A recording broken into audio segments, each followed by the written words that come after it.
Judge Wolf, we're going to go on the record now. This is our first appearance warrant calendar, position 14. The indictment number is 22 SC 182273, the State versus Sergio G. Kitchens. And Mr. Kitchens, again, I'm Judge Wolf. This is a calendar to let you know what's going on with your case. There are a few issues that we might take up. I want to remind you that you're presumed innocent. You have the right to remain silent. And you have a right to a lawyer. Your lawyer, Mr. Samuel, as well as Mr. Garland, they're on the call. We're doing all this remotely because of COVID. So we also have the prosecutor on the case, Mr. Smith. Mr. Smith, if I could begin with you, sir. From the state's perspective, this is a little bit different because the case has been indicted. What do you think's going to tell people? What is the state asking the court to do, if anything, today? Is everybody going to hold it The state's down? position is that because this is a direct indictment, jurisdiction will lie with the Superior Court Judge, the Honorable Judge Glanville. I believe has been assigned to this case. Yeah, that's what. Okay, and I did see that on Odyssey. It looks like Judge Glanville, who is an elected Superior Court judge, was assigned the case. So, Mr. Smith, is it your position that probable cause has been established by the indictment? Correct, Your Honor. Okay. And the other issue that often comes up with these first appearance calendars is bond. And so do I understand you that you're asking Judge Glanville to take up any bond issues? Yes, Judge. Okay. Let me hear from Mr. Samuel on both issues, the PC and the bond. Anything you would like to add, sir? Your Honor, there's nothing to add on the probable cause. Obviously, the indictment's been returned, so we can't challenge the probable cause. We do believe that you have concurrent jurisdiction. Already you could tell that Gunna's lawyer ain't nothing like Thug's lawyer.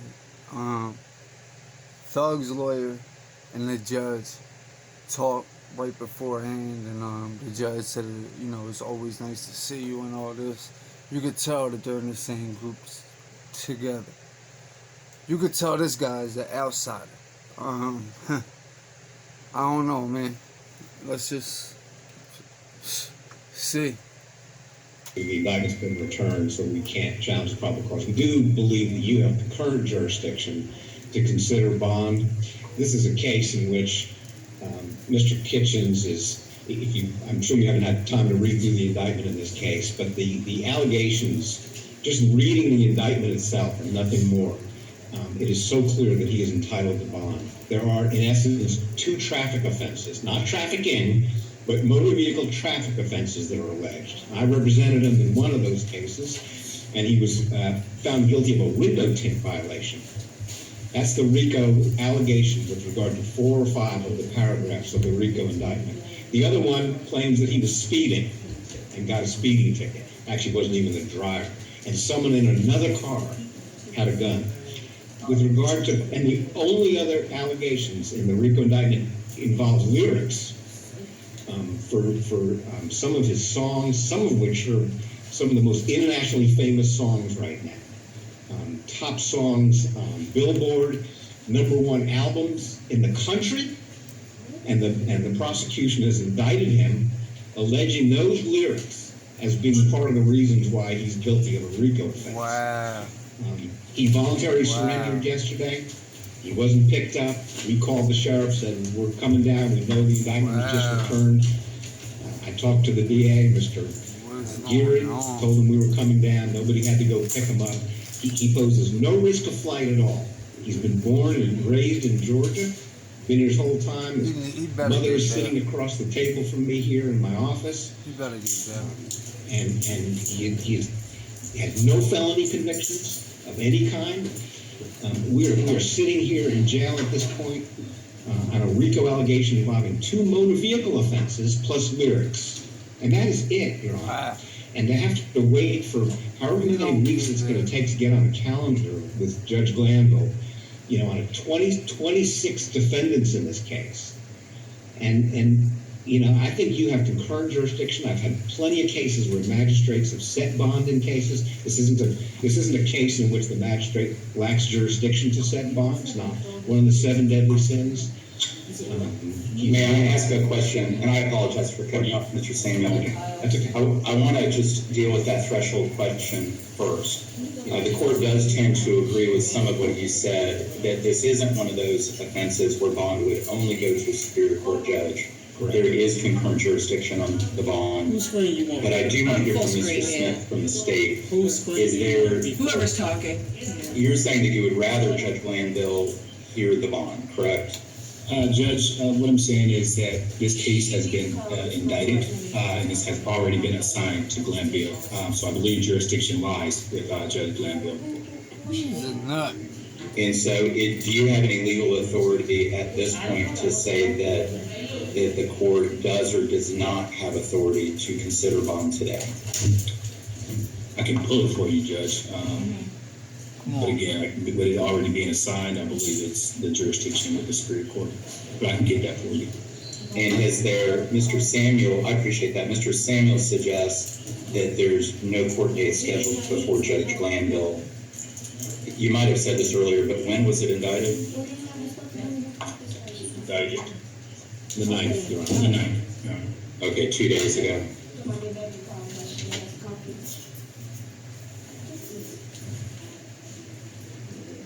Okay, and do you agree, Mr. Smith, that the indictment issue notwithstanding, that based on the charge that Mr. Kitchens was indicted for, that the magistrate court would have authority to set bond on that charge? You're just saying because the case has been indicted, it needs to go to Judge Glanville. And it has been assigned to Judge Glanville. Right. And is there any word from Judge Glanville's office that they want to handle this and that they don't want this court to hear the bond issue? Not that I'm aware of at this time, Judge. Okay. No, dog. And I'm not aware of that either, Your Honor, just so you know. okay. And so, I just want to make sure, Mr. Smith and You're Mr. playing Samuel, a game. the court starts with the premise that I don't have authority to do anything in particular unless the law expressly allows the court to do it. And I'm just a little concerned, Mr. Smith, where you say, and I respect your position, that because the case has been indicted and assigned to Judge Glanville, that would remove jurisdiction. And you said that there's authority for that. I can do one of two things. I can either just say, in the court's discretion, I'll move it on to Judge Glanville and let him hear bond. Wow. But the court is a little bit concerned that there's no court date scheduled for that. Or I would need some kind of authority from the state indicating, or some indication from Judge Glanville's office that they would prefer to handle the bond issue. It is a conspiracy to violate Rico charge. It's one count. So what's the state's position on that? Do you have any authority for the court?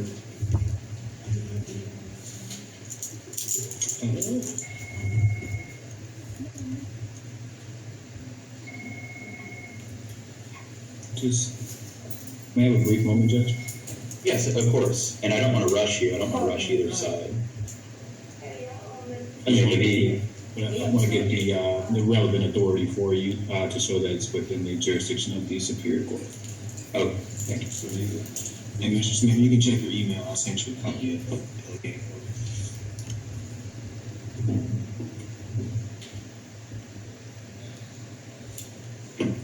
And for everybody here for the 11:30 calendar, we'll get started soon.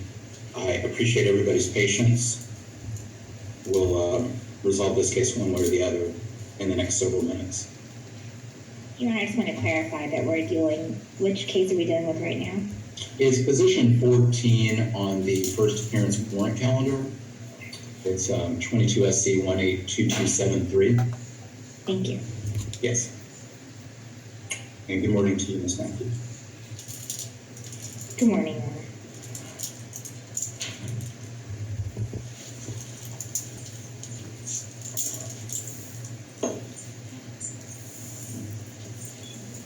Man, looks like he's trying to hold it together. Tough situation, man.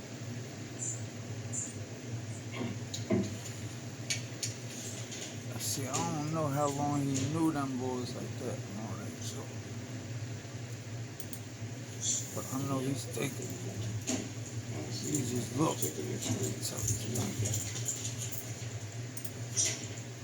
It looks like one of them boys ain't got nothing to say in the cell with everybody. Why everybody talking, stressing.